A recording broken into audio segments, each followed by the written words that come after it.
என்ன யோகம்? பவயோகம். பவயோகம் வேறு, சிவயோகம் வேறு. பவயோகங்கிறது என்னன்னு சொன்னா, உலகத்துல நாம ரொம்ப நல்லா இருக்கணும், நீண்ட நாள் வாழணும், உடம்புக்கு எந்த கேடும் வரக்கூடாது அப்படின்னு நினைச்சு நாம யோகம் பண்றதெல்லாம் பவயோகம் இல்லையா? அட்டமா சித்திகளை எல்லாம் பெறணும், அதை வச்சு நான் ஒரு பெரிய ஆசிரமம் வைக்கணும், இப்படியெல்லாம் நினைக்கிறதெல்லாம் என்ன யோகம்? பவயோகம். சிவயோகங்கிறது என்னன்னா, இதை பற்றி கொஞ்சமும் நினைக்காமல் திருவடியை மட்டுமே சிந்தித்து செயல்படுகின்ற யோகம் இருக்குது. அது என்ன யோகம்? சிவயோகம் இல்லையா? பவயோகத்தில் இருந்து அட்டமா சித்திகளை பெற்றாலும் கூட பெருமான் நிர்ணயித்திருக்கக்கூடிய ஆயுளுக்கு அப்புறம் ஒரு வினாடி கூட இருக்க முடியாது. சொல்லட்டுங்களா? இப்போ நாராயணி பீடத்தில் இருக்கிற சக்தி அம்மாவுக்கு சித்தி தெரியும், சித்து விளையாட்டு தெரியும். புரியுதா? புட்டபர்த்தி சாய்பாபா இருந்தார், அவருக்கு சித்தி தெரியும் இல்லையா?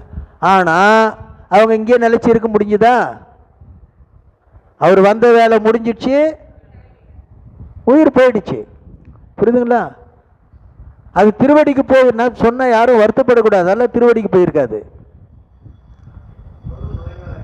திருவடிக்கெல்லாம் போயிருக்காது.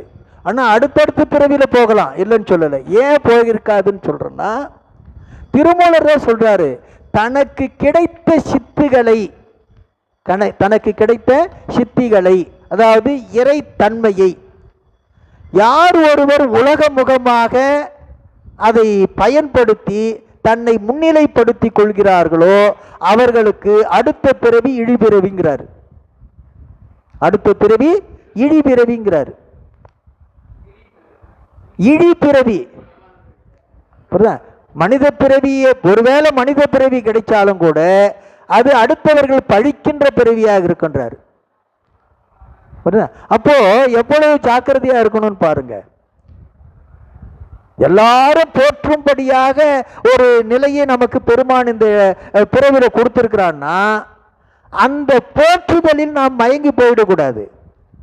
மயங்கிட்டோன்னு சொன்னா நம்மை முன்னிலைப்படுத்தி கொள்கிற நிலைக்கு வந்துடுவோம். அப்ப அடுத்த பிறவி நமக்கு நிச்சயமாக இழிபிறவியாக இருக்கும்.